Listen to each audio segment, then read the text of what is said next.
Bonjour à tous et bienvenue dans cette nouvelle Open the Boîte. Aujourd'hui, on vous présente Robin of Locksley chez Funforge.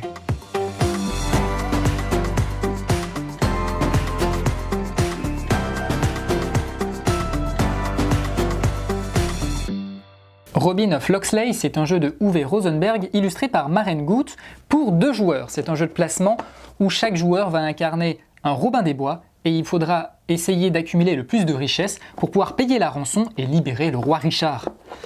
Alors, on va trouver beaucoup de tuiles dans ce jeu, mais tout d'abord, on va trouver la règle du jeu. La règle du jeu est assez simple, on a ici des illustrations, on a le placement, donc c'est assez simple, c'est assez compréhensif, hein. Finalement les règles ne sont pas très compliquées.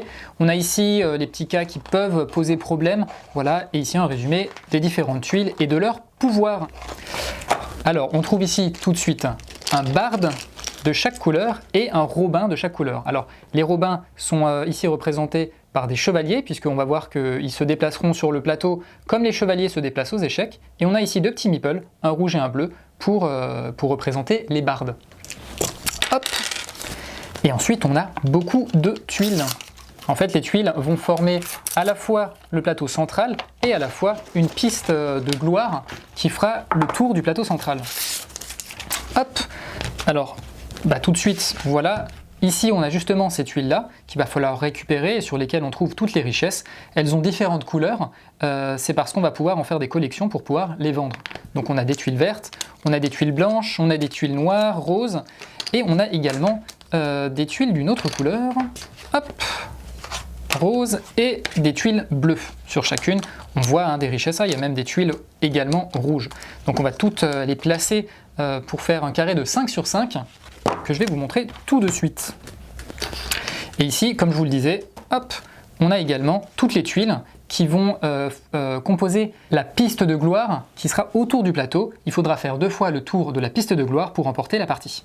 Donc comme je vous le disais, on va avoir une grille de 5 sur 5 avec les richesses, et autour de cette grille, on va avoir la piste de gloire. L'objectif, ça va être de récupérer des richesses au centre du plateau pour faire avancer son barde ici sur la piste de gloire et faire 2 fois le tour de cette piste. Les Robins des Bois vont se déplacer comme les chevaliers aux échecs, c'est-à-dire en L. Par exemple ici, je vais pouvoir me déplacer sur cette case-là, je vais récupérer ici ce trésor-là, et je vais remplacer la case que j'ai quittée par un nouveau trésor. Ces trésors, je vais pouvoir en faire des collections quand j'en aurai de la même couleur.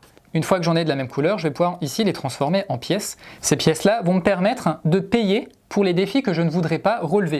Parce qu'effectivement, sur cette piste ici de gloire, vous allez avoir des défis. Par exemple, ici, il faudra avoir seulement une pièce d'or. Si j'arrive à avoir seulement une pièce d'or, je vais pouvoir relever ce défi et aller sur cette case. Ensuite, ce sera vendre une collection pour exactement une pièce d'or. Si j'arrive à le faire, hop, je vais pouvoir passer sur cette case. Mais si je n'arrive pas à relever le défi et que je veux tout de même avancer, je vais pouvoir simplement payer une pièce d'or à la banque, hop, et avancer. Voilà, donc vous avez vraiment une multitude de défis à relever. Là, on n'a pas mis toutes les tuiles, vous pouvez encore agrandir la piste de gloire avec plusieurs autres tuiles pour agrémenter un petit peu les parties. Les tuiles sont modulables, donc chaque partie sera vraiment unique. Voilà, je crois qu'on vous a tout montré de Robin of Locksley. Et bien sur ce, on vous fait des bisous, on vous dit à la prochaine, et puis ciao!